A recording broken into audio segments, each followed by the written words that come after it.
Hey everybody, this is kind of insane. I look kind of drowned out, but we're not going to worry about that. Goodness gracious. Technology. We're trying. Hold on, guys. Stay put. It's like, All right, I think that's going to work. All right, we're back. Sorry about the snafu. Again, welcome to day 7 of the 10 days of business strategy Facebook live session with yours truly. My name is Zara, Queen of Things. I am the founder of a company that will help you be more profitable and more successful in your business as I teach you about business strategies and product management strategies and customer service strategies and all the fun strategies that I love learning about and implementing myself.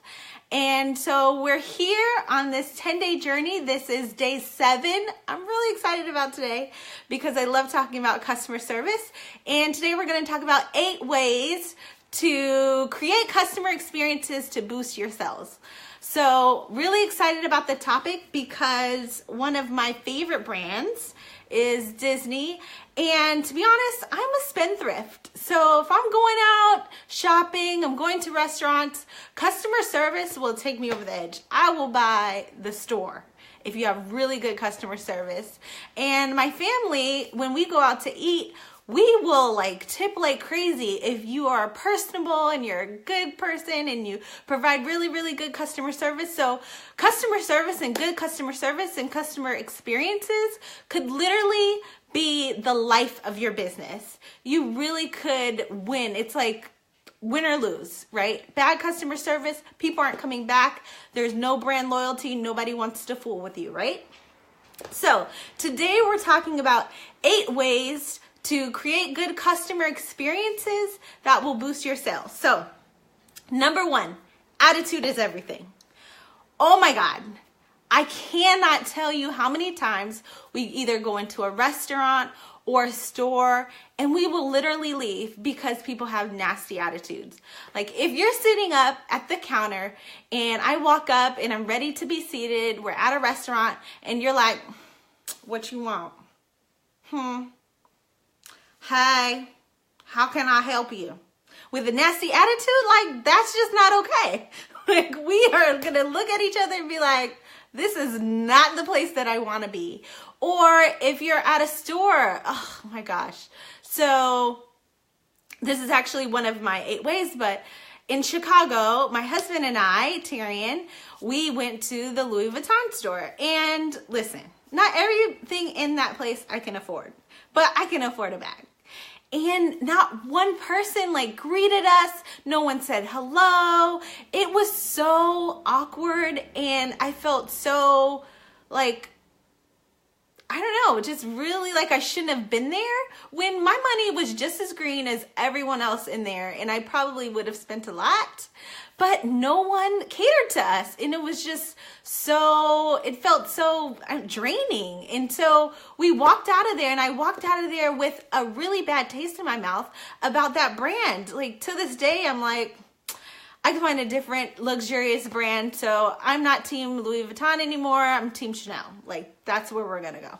So attitude is absolutely everything. Smiling at people, saying hello. And in particular, if you know their names, hi, Mrs. So-and-so. Hi, Mrs. Marks. How are you? Hi, Mrs. Johnson. How are you doing today? How can I help you? Can I seat you and your family? It's literally the first time someone walks into your establishment or talks to you on the phone, they should hear a joy and a happiness in your voice because that will set the tone for their experience as they partake in your either services or your products or your establishment.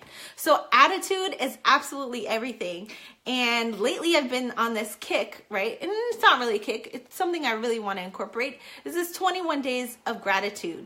And so being thankful and just having a really good positive experience and positive outlook will really go a long way with your customers. So these aren't necessarily in order, but I think attitude is absolutely number 1, right?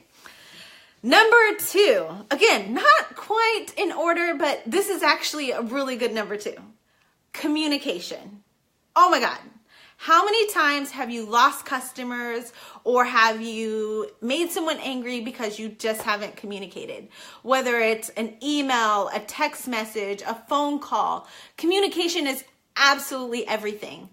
I don't care what you do, get over the fear of having to talk with someone. Maybe the customer isn't having a really good experience. You've got to get over that hump and be able to effectively communicate with your customer. It doesn't matter what's going on, because you can either help that customer and provide them with additional value that maybe they didn't receive before, but you just have to get over the hump and just communicate in any way, shape, form, or fashion. Disney, right? So they're all about the customer experience. They are probably the best brand that knows how to create an amazing experience and an amazing service, right? And they're humongous when it comes to customer experiences and customer service. So what Disney does in their communication is they often tell their employees that if a customer actually drops the ice cream cone, that guess what? They get a free one. It's literally about communication. Hey, if you drop something, you had a bad experience, we're all about making sure that you have the best experience here. We're the best place on earth. I think that's one of their taglines. They want to make sure that you have that good experience, so they communicate not just internally, but externally. Guess what? If you drop your ice cream cone, you get a free one. That's amazing, right? It's all about communication. And Disney is a really good brand. When I talked yesterday about success leaving clues, Disney is a brand that you should really be looking at, especially if you're in the customer service industry, that you should really focus on and see some of the things that they do and maybe mimic some of the behaviors, because communication is absolutely everything. You've got to be able to email consistently. Even me and my business, right? As I'm starting Queen of Things, one of the big things I have to do is make sure that I'm consistently communicating with my user base, whether it's this, right? Every day for the next 10 days, I'm developing a live Facebook sessions just for you, right? On top of that, I've got to email my user base. I've got to communicate some way, shape, form, fashion. So communication is absolutely key, whether or not you are in the process of actually providing or talking about your service, communicating effectively that way, whether or not you're in person with your customer, talking face to face, your facial expressions, your body expressions, everything matters. Everything communicates. So when you're talking to your customer, slumping over and being like, oh my God, I'm thinking about something else, it's just not what you should be doing. Focus, right? Laser focus on your customer so that they can have a really good experience and feel that you actually care about them. Communication can tell a story, right? So we want to make sure when you're communicating with your customer, you're trying to tell the best story so that you can keep them as loyal customers and loyal brand, loyal to your brand. All right, number 3. Sometimes this is really hard, must admit. Underpromise and overdeliver. My goodness, how many times have you promised the world and just could not deliver? Oh my God. All right. So what I need you to do is really focus. And I think underpromising and over delivery, it's really about time management, right? It's not that you can't do what you've said you could do. It's about having the time and putting in the attention and the amount of work that you need to do in order to deliver. So, I know it's an old adage, everyone knows it, but really focus on not promising the world, but doing the best in what you have promised and really deliver on that. So maybe over delivering, maybe turning in something in a day late, a day early, or going a little over and beyond. Maybe if you're a logo designer or you're a website designer, maybe you add a few more pages, or maybe you provide an extra logo design. Again, it's all about your customer. Customer is number one here. So under promise, over deliver. Never tell someone, promise something that you really can't deliver and you can't complete, because that will leave a bad taste in their mouth, right? They're expecting something. So you have to meet that expectancy. And if you can, overachieve, right? You go over and beyond of what they're expecting, and you will have a brand loyalist. You'll have a customer that really wants to come back and do more business with you. Number 4. Now this is big. This is big not just in business, right? And business strategy, but this is huge, especially in social and how other big brands and large brands are starting to do business, especially in 2018. It's called personalization. So a brand that does this really, really well, I believe, is Sephora and Zappos, right? So big brands are now focusing on you and I as customers. So with Sephora, sorry guys, this is a girly thing. So you're going in, you really want makeup, you don't know what your tone is, you need some foundation. So they have online the ability to find your tone, right? Find your skin tone and then they'll provide you with customized brand that will work with your tone and have your base, right? Your foundation. When you go into Sephora, and this is like new for me, you guys. I wasn't a Sephora girl. I was a MAC girl. Like, always went to MAC. I got what I needed. But they really are like about customer service. I go in, I had someone one-on-one spend time with me on what I needed and what would be good for me. And we found things together, and she showed me more, and I told her and she just really took the time to spend with me, to personalize, my experience there in Sephora. And it made me like a brand whore, if you will. I love that place.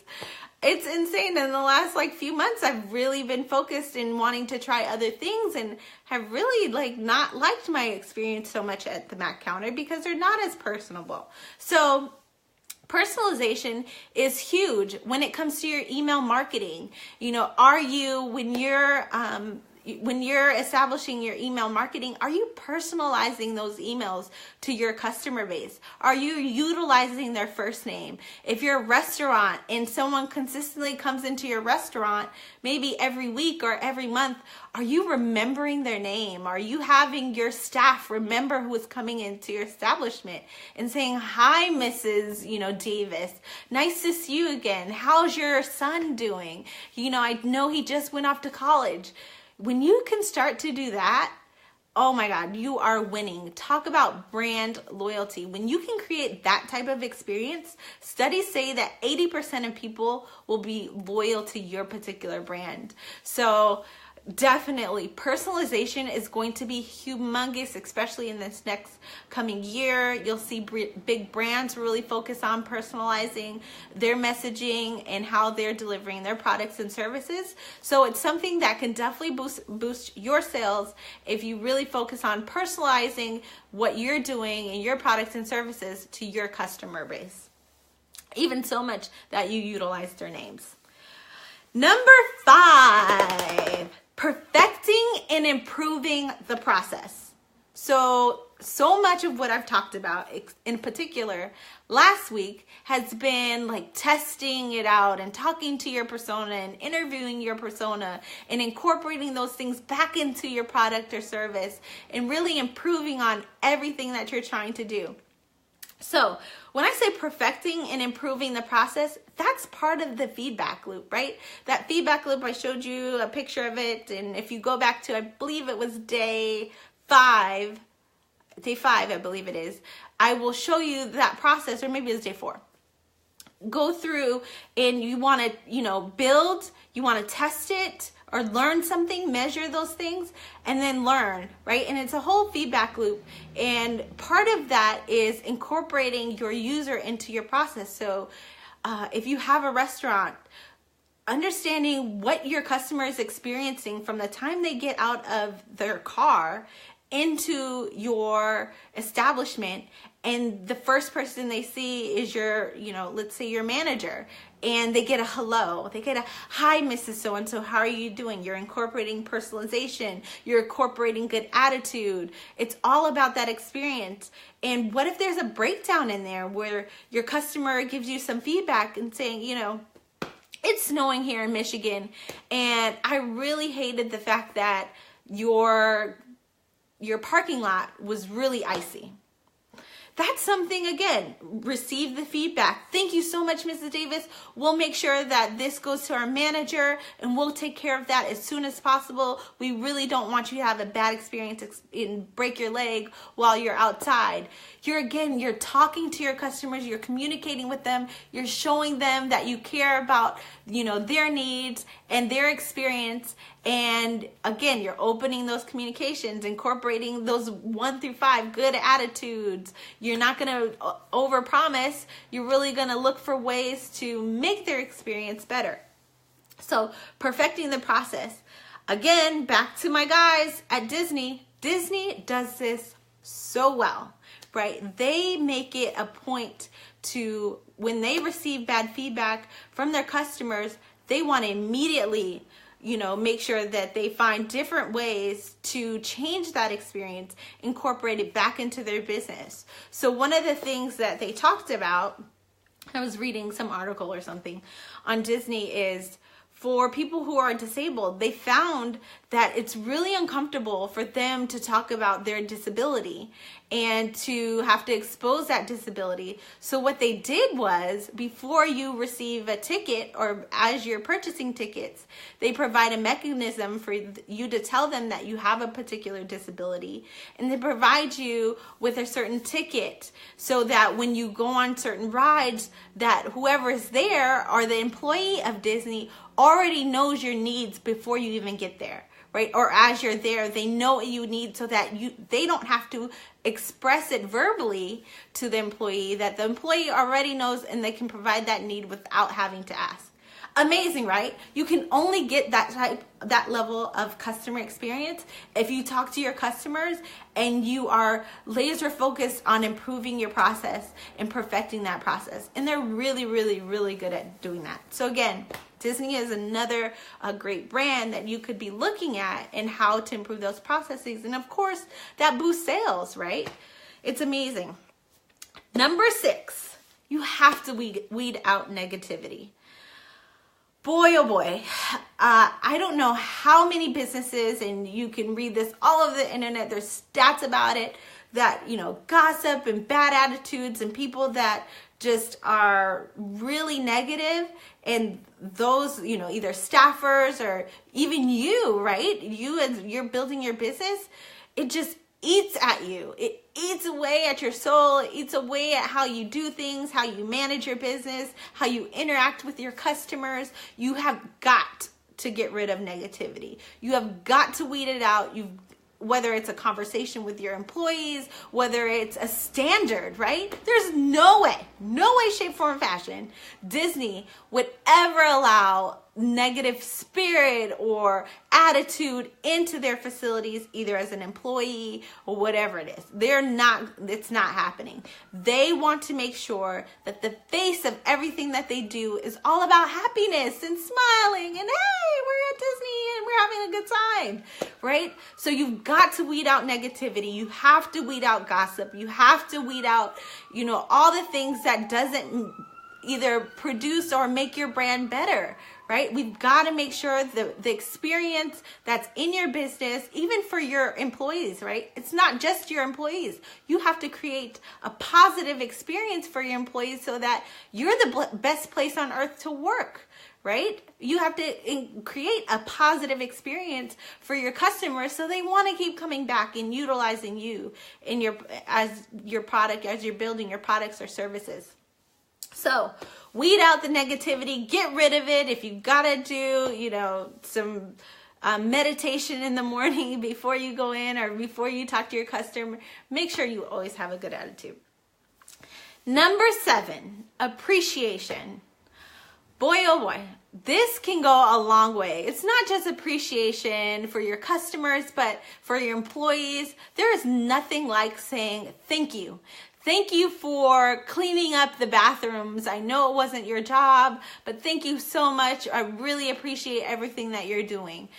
There is nothing like, saying thank you to a customer that has spent, thousands of dollars with your business. Thank you so much for entrusting me for providing you this service and this product. And maybe, I would even argue, maybe sometimes the thank you is a pin, or maybe if it's the holiday season or Christmas time, you send that customer a gift and just say thank you.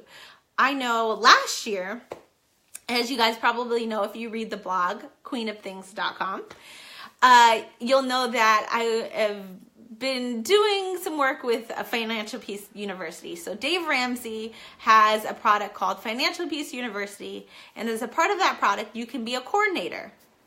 And of course, I love everything. I love workbooks and I love writing things down.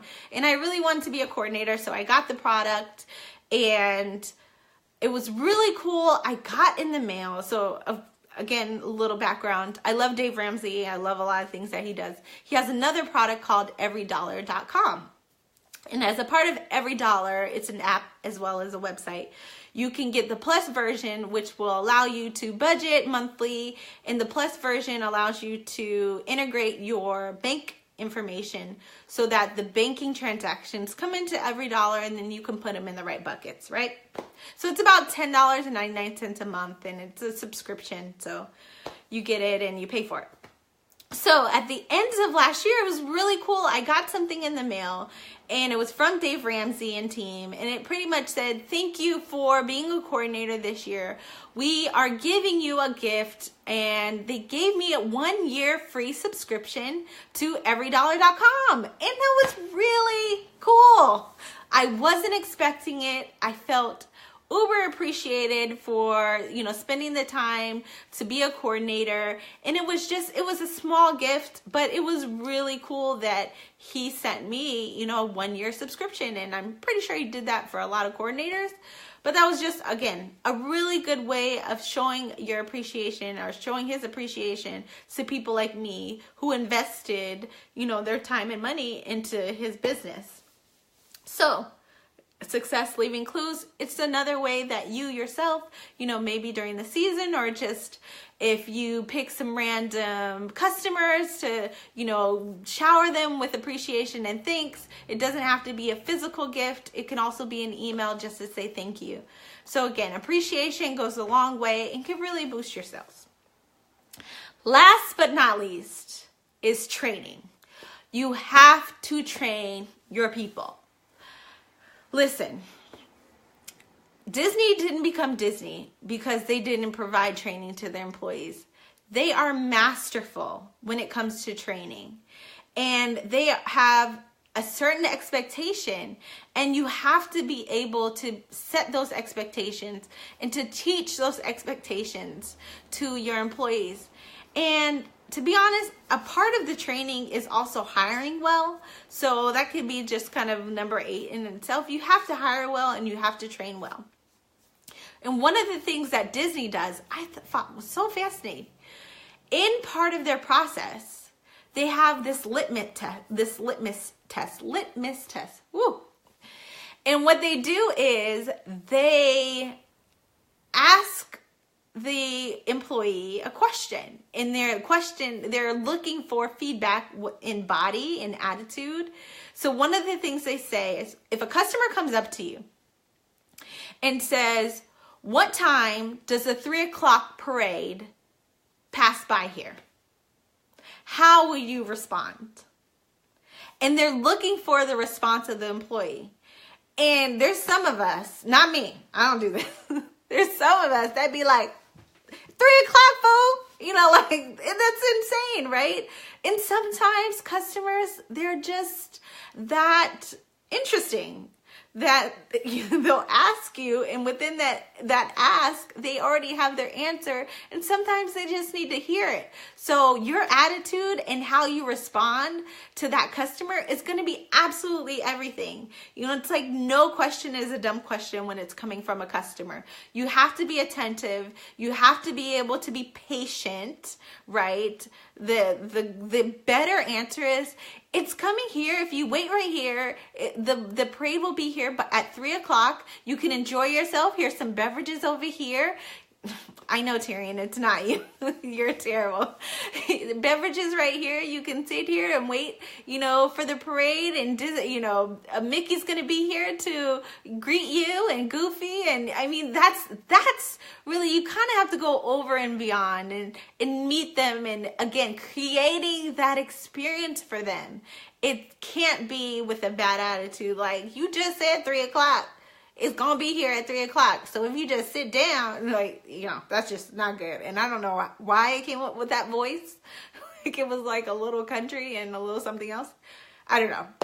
So that was number 8, training. You got to train your employees. You got to look for ways to ensure that they understand your standard for when they address customers, and when your customers are, whether they're upset, and how they facilitate conversation with your customers. You need to be able to train every single bit of your process, because at the end of the day, your process and your training, and even for yourself, training on active listening, training on how to respond to customers that are unhappy. These are all different things that you can do to ensure that your customer has great experiences with your brand. And ultimately, if you can create a great experience, they're going to tell their friends, you're going to have brand loyalty, you're going to get more referrals, from people that really love the way that you've treated them because you treat them so well. And ultimately that leads to, boom, sales, right? Sales and brand loyalty. And that's what we want when we're building our business. So at the end, I had a great quote, and I kind of added a little bit to it. And so this is definitely tweetable. You can share it on Facebook. You can share it on Instagram. But the quote of the day is, make the impossible possible. And I'm adding with a smile. So thank you again for joining. You guys, go to queenofthings.com, like this video, boop, boop, boop, like the video, share Queen of Things with your friends, especially if they have businesses, if they're entrepreneurs, if they're starting out and looking to build a business. This is a great place to start. I am the consummate encourager, so I promise you they will be in the best hands ever. Go to queenofthings.com to subscribe to my email list. And don't forget, we are now in the 21-day challenge. So it's a challenge of gratitude. I have set up a whole email campaign for you. So every day in your email box, you will get a different strategy for how to be more grateful and how to be more thankful. So one of the things we talked about in this session is gratitude and attentiveness and being thankful and appreciating your customers. So this is going to be a great way for you to start. You can start at any time, really. It's a whole campaign, so you don't have to start today. You could just sign up and it'll kick off the email campaign for you. So don't worry about that. And thank you again. Tomorrow is going to be absolutely amazing. I have a guest, and I love guests. So her name is Nicole Kirkland. She is a certified, I don't know what I guess accountant. She's a certified accountant. And she's been in business for over 20 years, serving small businesses. She's going to be here tomorrow at 6 p.m. to talk about business accounting process and taxes and the new tax code. Whoop. That's going to be something you're going to want to know. And she's just going to be a really good person to talk with. So I'm very excited about tomorrow. 6 p.m., Facebook Live. Don't forget. Hello, Zumba Lily. How are you? We're done today, but don't forget, subscribe, like, share, do all that fun stuff. All right, guys. Bye for now.